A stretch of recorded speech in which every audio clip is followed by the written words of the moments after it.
often think that the night is more alive and more richly colored than the day. अक्सर मैं सोचता हूँ कि रात जीवित है और दिन की तुलना में बहुत अधिक समृद्ध है। Hi everyone, welcome to study with Astha YouTube channel. यदि आप चैनल पर पहली बार विजिट कर रहे हैं तो चैनल को जरूर सब्सक्राइब कर लें, साथ में बेल आइकन को प्रेस कर लें जिससे हमारी वीडियो की रेगुलर नोटिफिकेशन आपको मिलती रहे। आज हमने इस वीडियो में भारत की प्रमुख नदियों से संबंधित उनके बहुविकल्पी प्रश्नों को लेकर हाजिर हुआ हूं। प्लीज़ इस वीडियो को शुरू से लेकर अंत तक जरूर वॉच करें। आइए देखते हैं इन प्रश्नों को। हमारा पहला प्रश्न है, निम्नलिखित में से कौन सी नदी का उद्गम भारत में होता है तथा भारत में ही विलीन हो जाती हैं? तो हमारा ऑप्शन नंबर 1 दे रहा है ब्रह्मपुत्र। ब्रह्मपुत्र नदी का उद्गम जो है तिब्बत के मानसरोवर से होता है, तिब्बत के मानसरोवर से होता है। और सिंधु नदी का भी उद्गम जो है तिब्बत के मानसरोवर से ही होता है।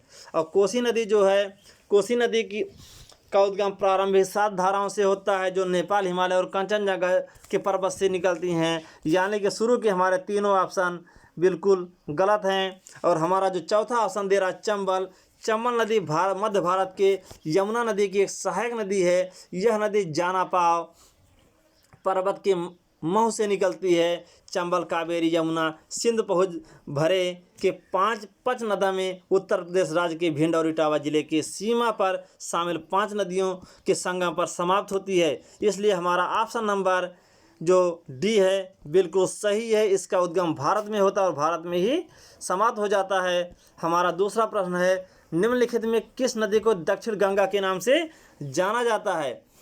तो कृष्णा हमारा पहला ऑप्शन है कृष्णा नदी। कृष्णा नदी जो है इस पर 2 बांध बने हुए हैं, नागार्जुन सागर बांध परियोजना तथा श्रीशैलम बांध परियोजना। क्योंकि यह दक्षिण गंगा के नाम से नहीं जानी जाती, इसलिए हमारा ऑप्शन नंबर 1 गलत है। दूसरा हमारा महानदी या उड़ीसा राज्य में हीराकुंड बांध इस पर बना हुआ है, यह भी हमारा ऑप्शन गलत है क्योंकि यह दक्षिण में स्थित नहीं है। हमारा तीसरा ऑप्शन है गोदावरी। और हमारा चौथा ऑप्शन है कावेरी। कावेरी जो है यह कर्नाटक राज्य के कुर्ग जिले में स्थित ब्रह्मगिरी पहाड़ियों से हुआ है। यह बंगाल की खाड़ी में गिरती है। कावेरी नदी पर प्रसिद्ध शिवसमुद्रम जलप्रपात है, लेकिन इसे भी दक्षिण की गंगा के नाम से नहीं जाना जाता। अब हमारा ऑप्शन नंबर सी बच रहा है। ऑप्शन सी हमारा जो है गोदावरी दक्षिण भारत की एक प्रमुख नदी है। यह नदी दूसरी प्रायद्वीपीय नदियों में से सबसे बड़ी नदी है। इसे दक्षिण गंगा भी कहा जाता है, इसे वृद्ध गंगा भी कहा जाता है। इसकी उत्पत्ति पश्चिम घाट में त्रंबक पहाड़ी से हुई है जो दक्षिण की गंगा भी बोला जाता है। इसका वर्णन कई पुराणों में बार बार आता है, इसलिए हमारा ऑप्शन नंबर सी बिल्कुल सत्य है। हमारा तीसरा प्रश्न है, मध्य प्रदेश में स्थित इंदिरा सागर बांध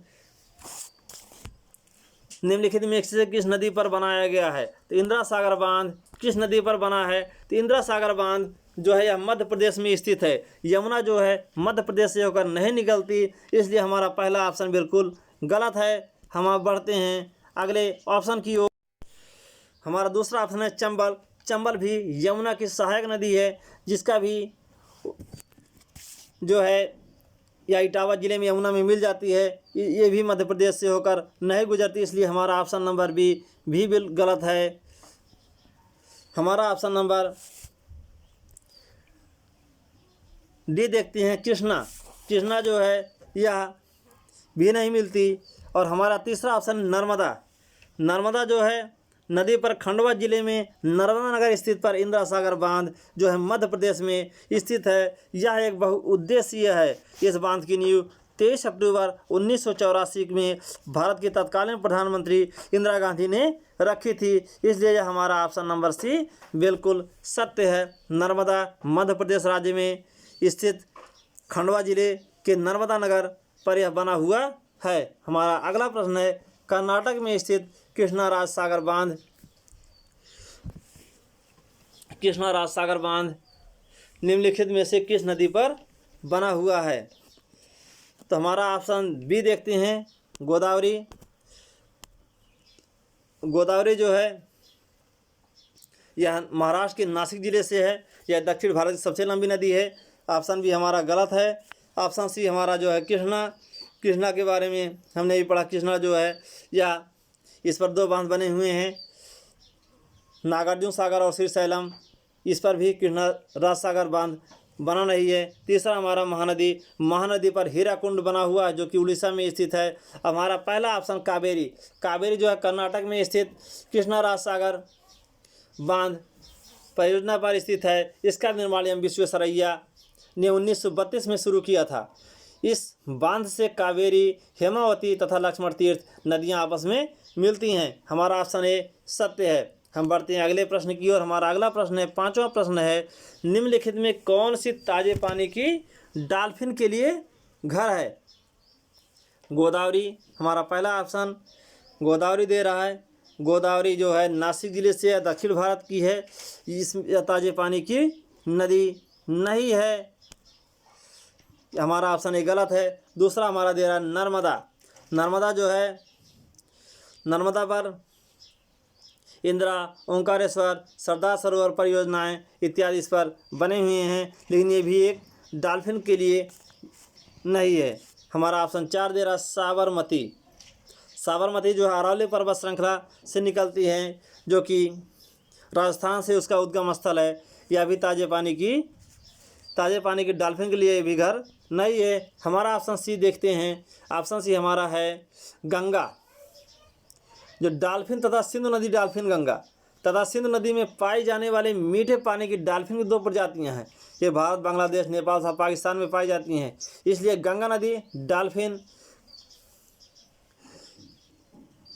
जल में पाई जाती हैं, जो कि ताजे पानी की डॉल्फिन के लिए घर गंगा को माना जाता है। इसलिए हमारा ऑप्शन सी बिल्कुल सत्य है। हम अब देखते हैं अपने अगले प्रश्न को। हमारा अगला प्रश्न है, अजमेर निम्नलिखित में से किस नदी पर स्थित है? अजमेर राज्य जो राजस्थान, तो हमारा पहला ऑप्शन दे रहा लूनी जिसका उद्गम राजस्थान के अजमेर से होता है। जब इसका उद्गम अजमेर से हो रहा तो अजमेर इस नदी के तट पर बसा हुआ है, तो हमारा ऑप्शन ए बिल्कुल सत्य है। लेकिन इस लूनी नदी की एक खासियत बात यह है, यह पहाड़ों से तो निकलती है पर समुद्र में कभी नहीं मिलती। हमारा दूसरा ऑप्शन है गंगा नदी पर बहुत से शहर स्थित हैं। इसमें केदारनाथ, बद्रीनाथ, यमुनोत्री, गंगोत्री का प्रवेश द्वार ऋषिकेश को माना जाता है। जो गंगा जो है यह उत्तरकाशी में निकलती है, गोमुख गंगोत्री से निकलती है यहाँ पर बहुत। लेकिन अजमेर जो शहर है यह लूनी नदी पर बसा हुआ है, इसलिए हमारा ऑप्शन ए मिल गया है। हमारा ऑप्शन ए बिल्कुल सत्य है। हमारा सी दे रहा है तीस्ता जो है ये पूर्वोत्तर भारत की सिक्किम राज्य की एक नदी है, जिस पर लाचुंग शहर बसा हुआ है। तीस्ता पर लाचुंग शहर बसा है। ब्यास पर पंजाब और हिमाचल में की प्रमुख नदी है, यानी कि पंजाब और हिमाचल से जुटे शहर इस पर बसे हैं। ये भी ऑप्शन गलत है। यानी कि लूनी जो राजस्थान के अजमेर से मिलती है और से निकलती है, इसकी अनोखी बात पहाड़ों से निकलती है पर समुद्र में कभी नहीं मिलती। हमारा 7वां ऑप्शन है, 7वां प्रश्न है आइजोल निम्नलिखित में से किस नदी के तट पर बना है? तो आइजोल जो है भारत के मिजोरम राज्य की एक राजधानी है। तो सबसे पहले हम उस ऑप्शन को देखते हैं जो है मिजोरम राज्य से ताल्लुक़ रखता है। तो यह तलावांग नदी घाटी जो है पश्चिम में स्थित है। तो हमारा जो बी ऑप्शन है बिल्कुल सत्य है। और हमारा पहला ऑप्शन दे रहा मेघना जो है यह बांग्लादेश में स्थित है, हमारा गलत है। जो सी है हुआंगहो यह चीन में स्थित है, जैसे पीली नदी कहते हैं। और चौथा जो है हमारा इरावदी जो बर्मा की प्रमुख नदी है, ये ऑप्शन भी हमारा गलत है। पूछ रहा आइजोल किस नदी के तट पर बसा है? आइजोल जो है यह भारत की मिजोरम राज्य की राजधानी है। यह तलावांग नदी के तट पर बसा हुआ है। हमारा अगला प्रश्न है, अलकनंदा और भागीरथी किस स्थान पर संगम करती हैं और फिर सम्मिलित जलधारा गंगा नदी के नाम से आगे प्रवाहित होती हैं? हमारा ऑप्शन हम चौथे से देखते हैं, ऋषिकेश में केदारनाथ, बद्रीनाथ, यमुनोत्री, गंगोत्री इत्यादियों का ये प्रवेश द्वार है। लेकिन यहाँ पर अलकनंदा भागीरथी यहाँ पर संगम नहीं करती। हमारा ऑप्शन 4 गलत। हरिद्वार को गंगा का मुख्य द्वार माना जाता है, लेकिन यहाँ पर भी अलकनंदा भागीरथी संगम नहीं करती। हमारा ऑप्शन सी है, बी है इलाहाबाद। इलाहाबाद में यमुना और सरस्वती का संगम होता है।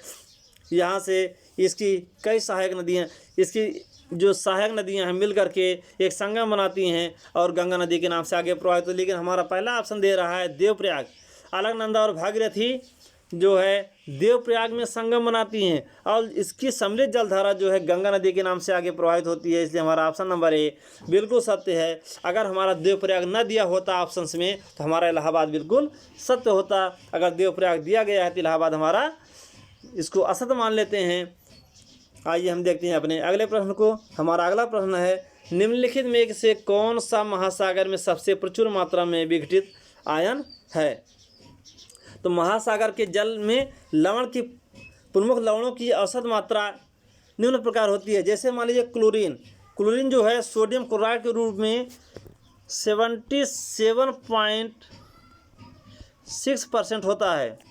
77.6% क्लोरीन होता है महासागर में।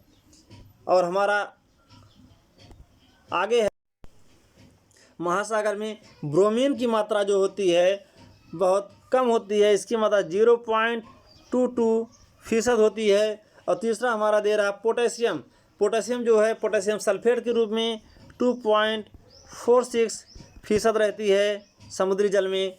और हमारा दे रहा है कैल्शियम जो है कैल्शियम सल्फेट के रूप में यह 3.60 होती है। लेकिन सबसे अधिक हमारा जो क्लोरीन की मात्रा सोडियम क्लोराइड के रूप में 77.6% होता है। इसलिए हमारा ऑप्शन नंबर ए क्लोरीन बिल्कुल सत्य है।